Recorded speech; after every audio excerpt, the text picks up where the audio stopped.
Assalamualaikum warahmatullahi wabarakatuh. Selamat sore, salam sejahtera untuk kita semuanya. Hari ini ketemu lagi di podcast HMPS Bridging Communication. Bersama saya, Irfan Rahmawan yang akan memandu acara pada sore hari ini. Di sebelah saya sudah ada Ibu Tati Imadatus Saadati, selaku dosen dari Prodi Psikologi, sekaligus Sekretaris Prodi, Bu. Ya. Sekretaris Prodi Psikologi dan juga berprofesi sebagai psikolog klinis. Dan apa kabar, Bu? Alhamdulillah baik. Sehat. Alhamdulillah. Oke, pada sore hari ini kita akan membahas salah satu tema yang krusial dan juga banyak dibicarakan akhir-akhir hari ini, dan beberapa kasusnya mungkin ada yang menggantung di luar sana. Kita akan berbincang dengan Ibu Tati. Sebenarnya seperti apa sih perkembangan kasus ini yang ada di Indonesia khususnya? Ya. Langsung mohon, Bu. Ya, yang pertama, dari kita kan di kehidupan nyata kita kenal namanya kekerasan seksual dan juga pelecehan seksual.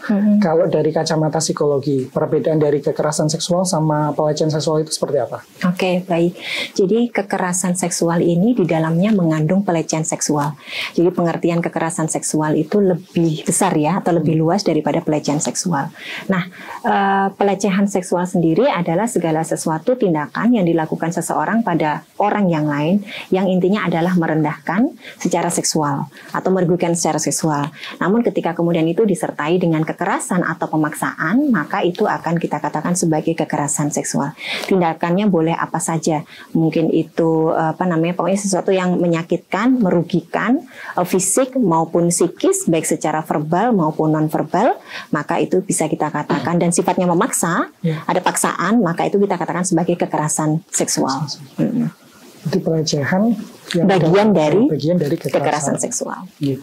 Terus kemudian selama ini kan terdapat beberapa orang yang menanyakan dari kejadian itu menyalahkan korban. Korban itu misalkan, kamu pakaiannya tuh seperti ini, makanya kamu jadi korban. Menurut jenengan itu seperti apa? Oke, sebetulnya itu sesuatu yang menjadi salah satu sudut pandang ya, atau perspektif.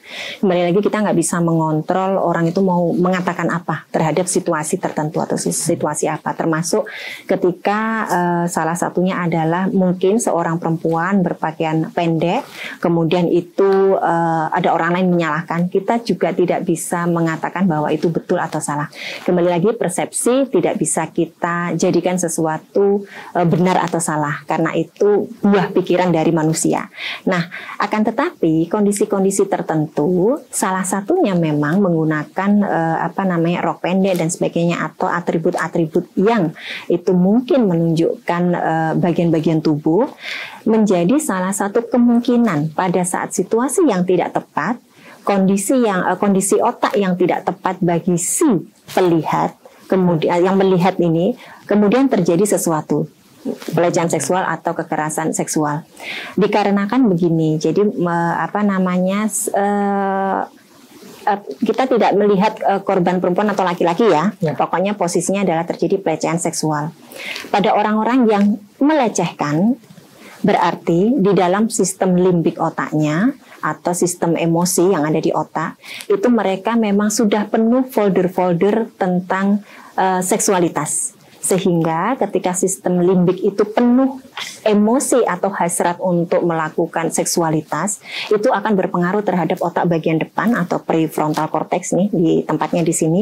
Tugas otak bagian depan ini adalah untuk memutuskan apakah ini benar atau salah, sekarang atau nanti, penting atau tidak penting, melanggar norma atau tidak, itu semuanya diputuskan di sini. Kalau sistem emosinya banyak terstimulasi oleh kegiatan seksualitas, maka ketika dia tidak bisa ngerem, berpengaruh terhadap otak bagian depan. Akhirnya dalam segala situasi, maka dia maunya seksualitas. Termasuk ada stimulus yang memakai rok pendek, ketemu dengan pelaku yang tidak stabil otaknya, jadi deh pelecehan seksual atau bahkan kekerasan seksual. Jadi, tapi tidak selalu. Kalau mohon maaf, misalkan rok pendek ketemu yang bisa mengontrol otak bagian depannya, ya yang terjadi mungkin tidak akan terjadi pelecehan seksual, atau bisa jadi malah menasehati atau apapun situasinya. Itu memang muncul dari dalam pelaku. Jadi situ pelaku pelecehan seksual ini atau pelaku kekerasan seksual ini secara biologis memang kondisi otaknya sudah dipenuhi dengan pikiran-pikiran tentang seksualitas yang tidak bisa dikontrol. Akhirnya ketika ada stimulus atau ada kondisi tertentu, ya sudah terjadilah pelecehan itu. Berarti memang misalkan kita berarti mengontrol diri gitu, supaya tidak terjadi. Dan itu sebelum kita mampu mengontrol diri itu memang stimulasi yang kita dapat dari otak kita itu mohon untuk tidak sering-sering lihat sesuatu yang bisa memunculkan dalam tanda kutip hasrat seksual, supaya hasrat seksual itu bisa dimanajemen dengan baik, nggak di sembarang tempat, sembarang orang, jadi kayak gitu. Kemudian Bu, ketika terjadi kasus kekerasan ini, ketika berita itu sudah mengeruak, khususnya kan kita di media online itu luar biasa sekali. Pasti banter, cepat. Kemudian si korban ini tidak berani untuk speak up. Sebaiknya apa sih yang harus korban lakukan seperti itu? Kemudian apa yang menyebabkan korban itu bersikap seperti itu? Oke, kita bisa bayangin aja ya, sesuatu yang berbau seksualitas itu orang sudah ada rasa malu, karena ini kan berkaitan dengan area pribadi gitu kan. Maka ketika terjadi sesuatu dengan dirinya, terjadi pelecehan seksual pada dirinya, mereka sudah punya perasaan pertama adalah perasaan tidak nyaman dan perasaan malu. Sesuatu yang mengandung malu tentunya tidak ingin diketahui oleh orang banyak. Itulah yang menyebabkan mereka yang pernah dilecehkan secara seksual atau pernah dilakukan kekerasan seksual, mereka lebih cenderung untuk menutupi, supaya nama baik dia sebagai korban bisa jadi itu tidak banyak diketahui. Nah, itu yang menyebabkan nggak mudah, karena ini mengandung aib gitu kan.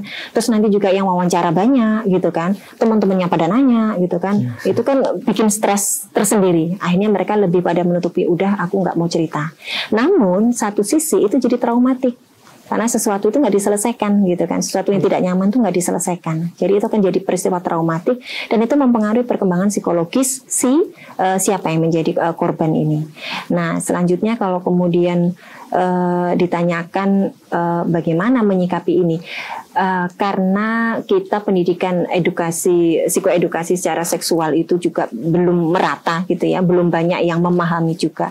Maka yang pertama kita bisa lakukan semampu kita pada siapa saja di kanan kiri kita bisa berikan edukasi tentang ini loh pelecehan seksual, utamanya pada usia-usia yang remaja ya. Ini loh, ini namanya pelecehan seksual, ini namanya kekerasan seksual. Supaya mereka itu bisa aware. Kalau ada teman-temannya yang sudah melakukan tindakan A, B, C atau D, dia bisa aware dan kemudian ini aku harus hati-hati, aku harus jaga badanku. Nah, jadi ketika situasi ini terjadi, yang kita sudah ketahui sebaiknya memang speak up. Speak up tidak selalu pada media gitu ya, tapi pada orang yang dipercaya. Seperti tadi loh, trauma-traumanya akibat pelecehan itu bisa diselesaikan. Kalau bicara dampak psikologis itu kan si korban tentunya tidak hanya si korban ini yang mengalami trauma, tapi juga dari pihak keluarga, orang pastinya. tua. Itu. Kemudian apa sih yang membuat akhirnya bisa membentengi diri dari keluarga sendiri itu seperti apa Bu perannya? Artinya apakah dia tidak bercerita ke keluarganya atau bagaimana? Akhirnya yang membuat dia tidak bercerita ke keluarganya, Mas. Dari korbannya gitu ya. Kenapa sama keluarganya aja kok nggak cerita gitu kan? Nah, mungkin gitu ya, karena sekali lagi secara psikologis itu banyak faktor kan. Salah satu faktornya adalah dia tidak nyaman berada di keluarga ini. Siapapun orangnya, kalau dia tidak nyaman dalam situasi tertentu, dia tidak akan terbuka juga.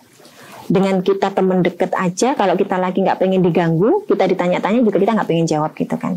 Nah, kalau keluarga ini merupakan keluarga yang tidak harmonis, tidak memberikan rasa kasih sayang, tidak dekat juga, misalkan nggak pernah diajak ngobrol, nggak pernah diajak hangout, nggak pernah diajak makan bareng, nggak pernah dipeluk, sesuatu yang dilakukan itu pada umumnya orang tua yang sayang pada anaknya, tentunya rasa trust itu tidak ada. ya bagaimana tidak, orang tua kayak orang lain gitu kan. Maka ya seperti itulah, nanti saya kalau cerita sama orang tua saya dimarahin, nanti kalau saya cerita sama orang tua saya malah saya disalahkan. Nah, tapi kalau anak dibesarkan dalam secure attachment atau kelekatan yang baik ya antara orang tua dan anak. Jadi kayak orang tua itu sedari kecil itu dekat dengan anak, maka keluarga ini menjadi tempat utama untuk dia mengutarakan apa yang tidak nyaman.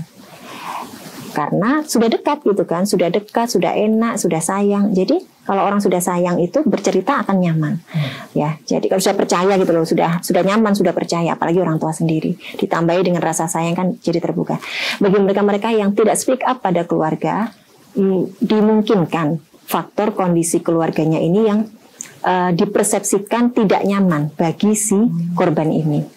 Dipersepsikan ya, artinya bisa jadi orang tuanya udah baik tapi karena dia ketakutan banget nggak cerita. Tapi bisa jadi memang orang tuanya menjadi salah satu orang tua yang tidak dekat dengan anak-anaknya. Dekat dengan anak. Jadi orang tua sangat berpengaruh. Penting sekali sebagai orang terdekat. Nah, kemudian masih nyambung pertanyaan tadi. Sebenarnya kita bisa memberikan edukasi ke anak-anak itu dimulai dari usia berapa sih? Dimulai dari usia dini. Dimulai dari usia sejak kecil, sejak di dalam kandungan. Sejak di dalam kandungan kita sudah bisa loh kasih edukasi. Kok bisa ya? Sekali lagi, seksualitas itu kita tidak boleh memandang sebagai sesuatu yang tabu. Jadi seksualitas ini memang sebuah pemberian Tuhan, begitu ya. Hasrat pemberian dari Tuhan yang bisa dimanajemen sejak kecil, sejak di dalam kandungan. Artinya apa? Mohon maaf gitu ya. Proses pada saat seseorang melakukan koitus tentunya memiliki adab atau tata aturan tersendiri supaya kegiatan itu adalah kegiatan yang berkah. Sudah dimulai dari situ.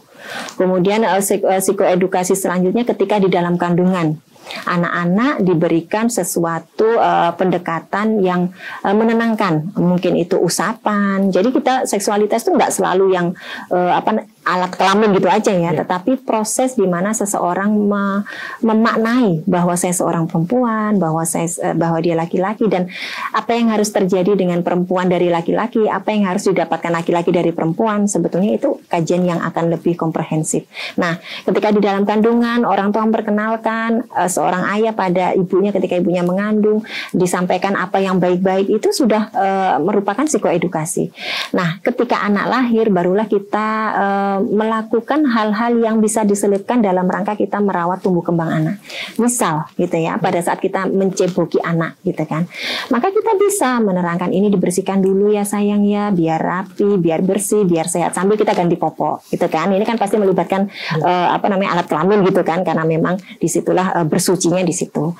Nah, selanjutnya ketika besar kita sampaikan ketika 5 tahun bahwa ada perbedaan laki-laki dan perempuan.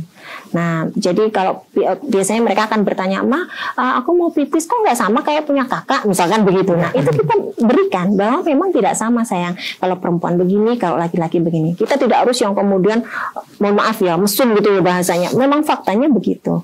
Nah, kemudian selanjutnya semakin besar lagi mendekati pubertas, harus sudah disampaikan apa yang berbahaya jika organ reproduksi kita itu tidak istilahnya begini, digunakan untuk hal-hal yang tidak baik atau digunakan atau dimanfaatkan untuk hal-hal yang tidak benar. Itu sudah harus diberikan konsekuensinya. Jadi nanti kalau Dek, kalau sudah menstruasi berarti di dalam itu ada rahim tempat bayi tumbuh. Nah, di situ itu sebetulnya nanti adik sudah bisa hamil. Artinya bahwa organ reproduksi sudah harus diterangkan, sistem reproduksi sudah harus diterangkan supaya jikalau terjadi pelecehan seksual, anak itu sudah tahu bahwa ini tidak boleh. Ini nanti bisa bikin hamil. Nanti kalau bikin hamil konsekuensinya kan panjang. Nah, itu untuk remaja setelah pubertas harus diterangkan, atau bahkan sebelum pubertas, paling nggak sekitar 11 tahun, 10 tahun itu harus diterangkan. Nah, selanjutnya yang laki-laki juga ketika sudah wet dream atau mimpi basah, apa konsekuensinya jika mereka menggunakan organ reproduksinya dengan tidak bertanggung jawab, harus diterangkan. Semakin tua atau semakin dewasa, mereka tentunya sudah akan masuk di jenjang pernikahan, mereka akan dibekali dengan kegiatan koitus, kegiatan reproduksi yang berkah dan sehat. Jadi tidak hanya sehat aja, tapi berkah. Karena itu memang yang dicari kan, keluarga yang berkah, yang keturunan yang dihasilkan tuh berkah gitu loh. Kemudian yang seperti tadi di Indonesia kan masih tabu ya soal itu. Kemudian dan rata-rata korbannya itu adalah seorang perempuan. Kemudian muncul stigma dari, bukan stigma, kayak persepsi, oh berarti korbannya selalu perempuan dong, laki-laki kebal dong seperti itu. Kalau seperti itu seperti apa, Bu? Sebetulnya kita tidak bisa mengatakan begitu, karena faktanya banyak loh laki-laki yang jadi korban. Dari bahkan beberapa kasus yang saya tangani juga klien sendiri yang mengatakan saya emang pengen ganggu laki-laki gitu kan, saya emang pengen memanfaatkan laki-laki. Jadi tidak selalu perempuan itu menjadi korban, laki-laki juga banyak yang menjadi korban. Cuma kembali lagi tipikal pribadi laki-laki dan perempuan kan berbeda ya, sehingga mungkin yang banyak curhat itu yang perempuan. Mungkin laki-laki lebih merasa malu atau lebih merasa tidak berdaya atau apa, sehingga itu tidak blow up, tidak keluar di media. Atau akhirnya kan kita tidak bisa neliti karena memang nggak ngaku.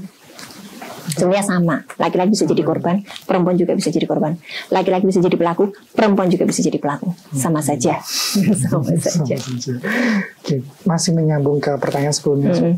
Tadi yang termasuk pengaruh medianya sama yang berpakaian seperti tadi, ketika sudah terjadi pelecehan itu, kemudian mungkin orang luar yang belum tahu, kok kamu nggak langsung lari sih, kok kamu nggak teriak sih, seperti itu, menanggapinya gimana? Sistem seseorang, sistem otak seseorang ketika menemui sesuatu yang tidak nyaman, itu tuh ada dua, yang ada fight atau flight gitu ya. Jadi ada lawan atau kabur. Nah, bila mana orang ini terjebak dalam dua situasi ini, dia tidak bisa, maka dia tidak bisa melakukan apapun. Akhirnya yang terjadi adalah pasrah. Pasrah itu bukan berarti mau diapa-apain, bukan, tapi nggak ada yang bisa dia lakukan, stuck begitu. Karena dalam kondisi panik yang bisa bekerja itu dua ini, antara lawan atau antara lari. Nah, jadi sistem di dalam sistem limbik kita diistilahkan dengan dua ini, fight or flight. Nah, kalau orang tidak bisa lari, ya, karena nggak berhasil lari, gitu kan, sama orang juga nggak bisa ngelawan, berarti apa yang terjadi? Ya orang ini akhirnya mau tidak mau, akhirnya ya diperlakukan secara tidak baik atau diperlakukan secara paksa. Karena saya yakin mereka akan melawan dengan caranya, gitu ya. Ada yang cara melawannya mungkin sudah nubut, mungkin sudah macam-macam gitu ya, tapi tetap tidak berhasil, kalah gitu.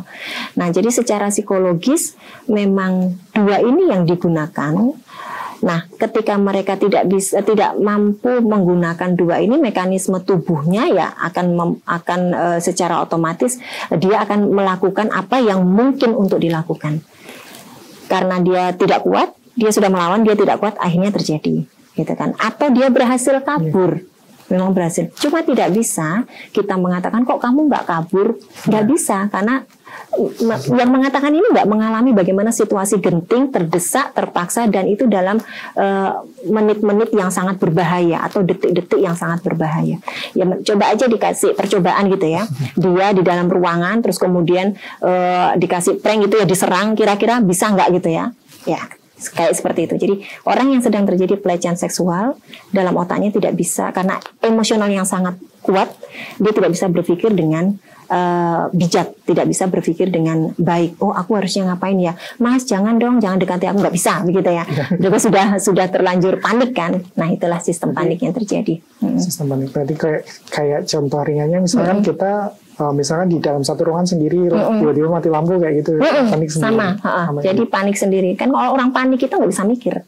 Terus apa yang bisa dilakukan? Dan itu otomatis ya, automatically ya, pilihannya ada dua itu, lawan atau kabur. Kabur.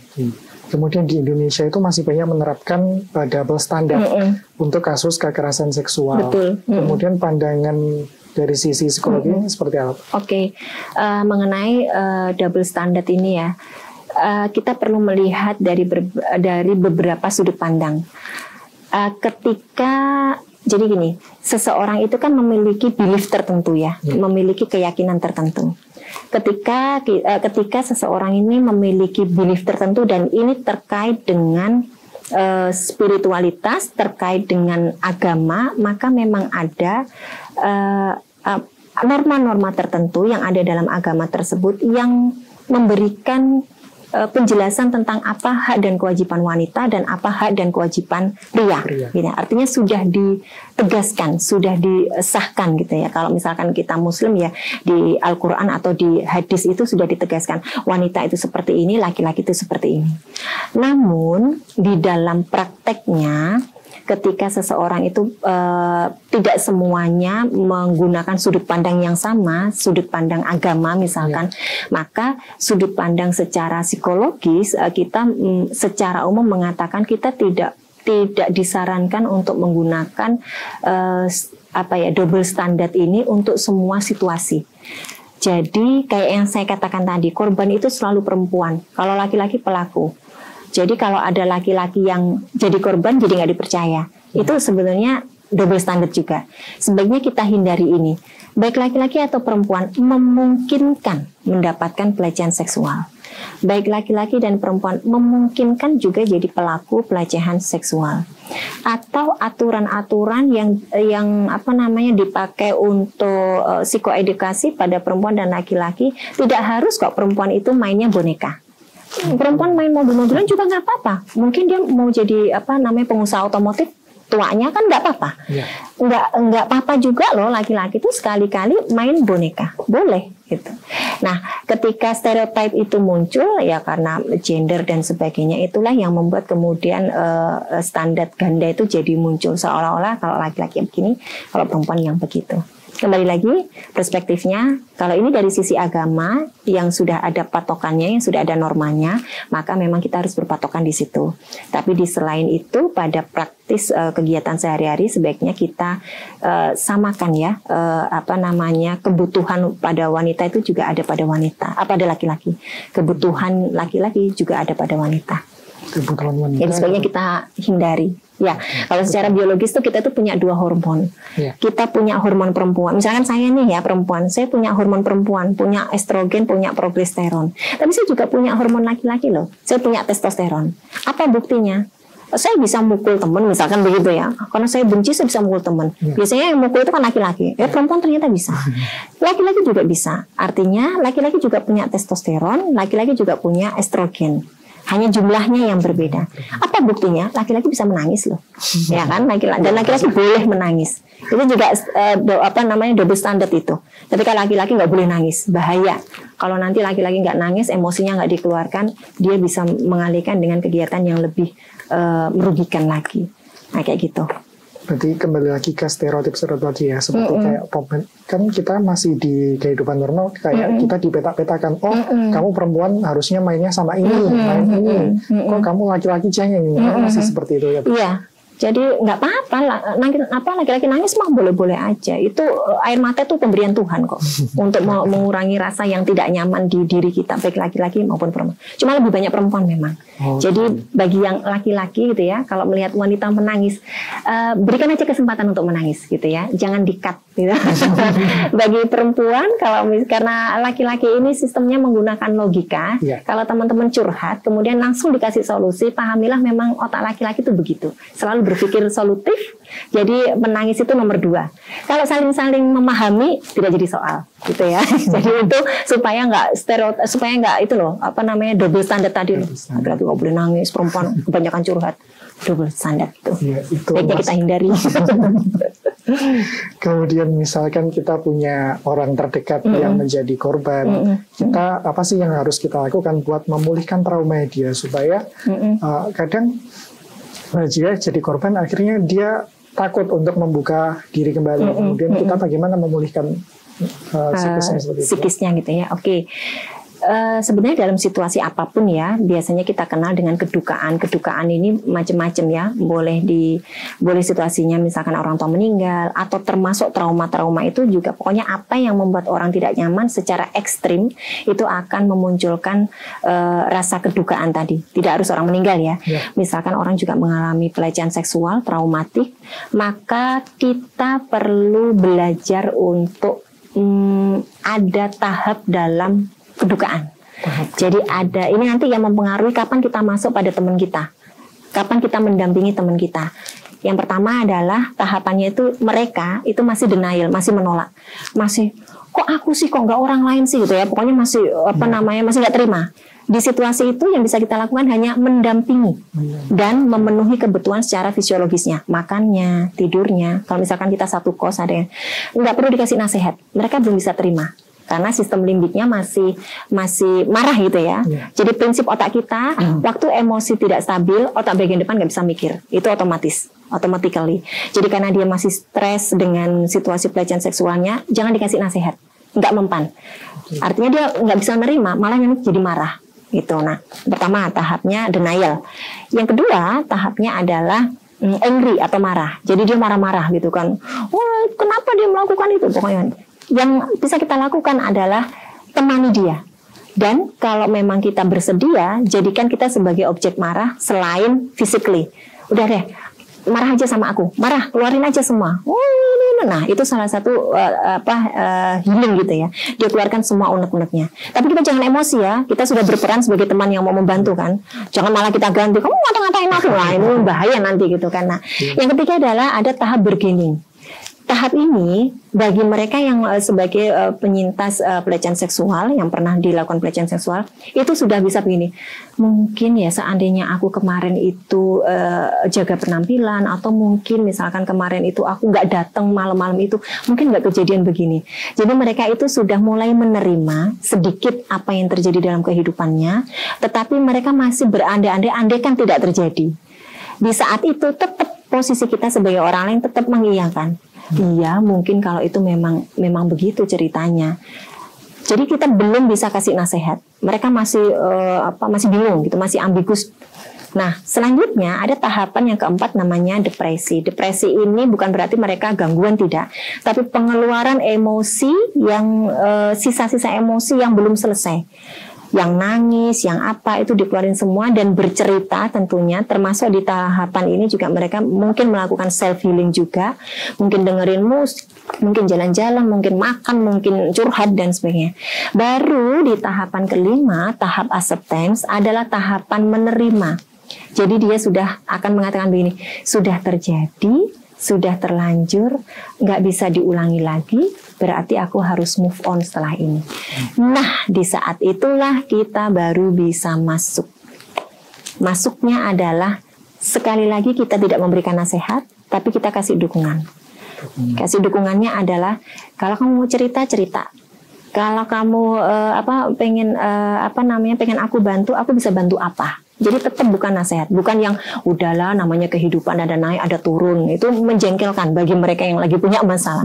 Jadi kita kasih izin, boleh nggak aku kasih sesuatu, kasih ide ke kamu, boleh nggak?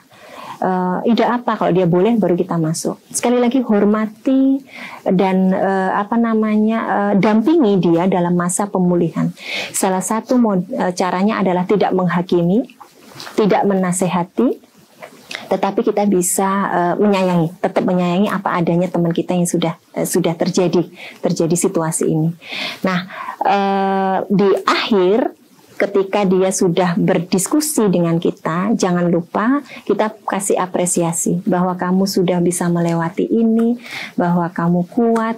Kalau kamu butuh aku, hubungi aku, dan aku tahu ini tidak enak, tapi kamu bisa menjalani ini. Jadi kasih kata-kata yang tidak menghakimi, tapi itu bisa sebagai bentuk perwakilan menyayangi, gitu ya. Itu kita bisa pakai.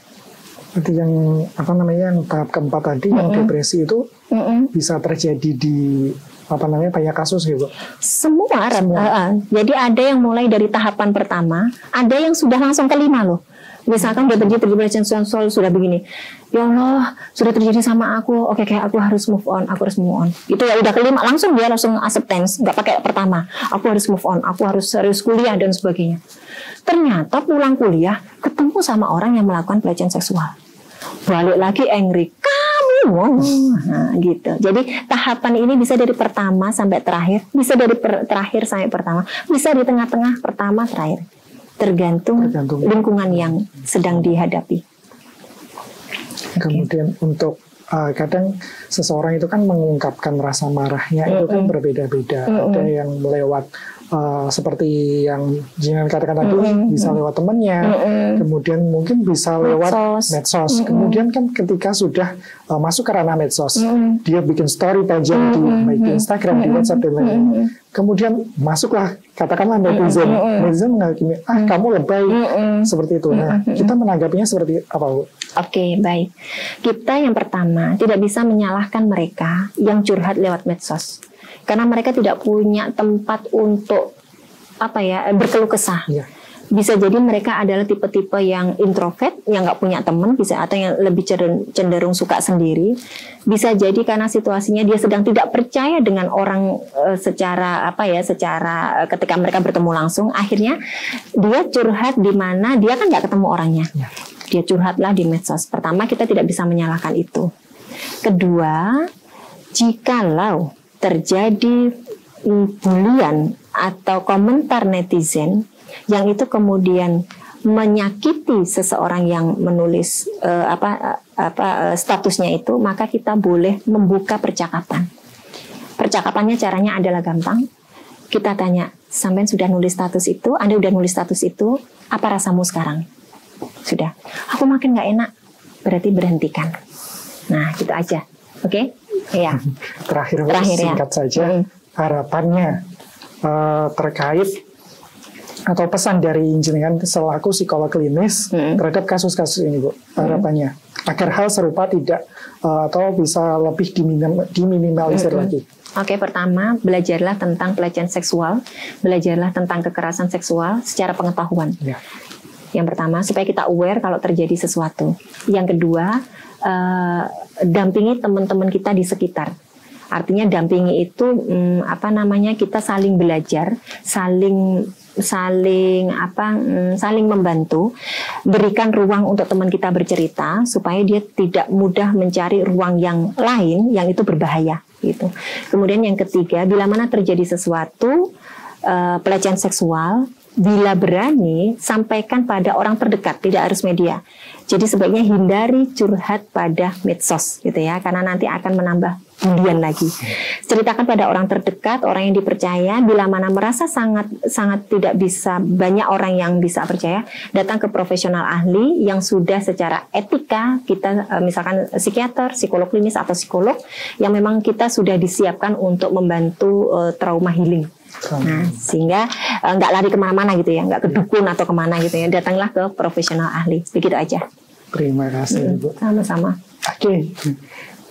Cukup menarik perbincangan kita pada sore hari ini. Sayang sekali dengan waktu yang terbatas. Semoga apa yang disampaikan oleh Ibu Tati tadi bisa menjadi edukasi untuk kita semua. Dan kesimpulannya adalah persepsi orang berbeda-beda. Kita tidak bisa menghakimi si korban karena korban sendiri juga tentu mengalami dua hal yang berbeda tadi, yaitu kita tidak melawan ataupun juga tadi kabur gitu. Jadi ketika sudah kita memiliki, misalkan kita memiliki teman, berarti kita yang adalah mendampingi dan juga menjadi kayak tempat ruang untuk bercerita. Tidak, dan intinya adalah tidak menghakimi. Sekali lagi terima kasih Bu Tati atas waktunya. Saya juga terima kasih banyak sudah diajak berdiskusi. Oke, terima kasih. Saya Irfan Rahmawan pamit undur diri. Mohon maaf apabila ada salah-salah kata. Terima kasih. Wassalamualaikum warahmatullahi wabarakatuh.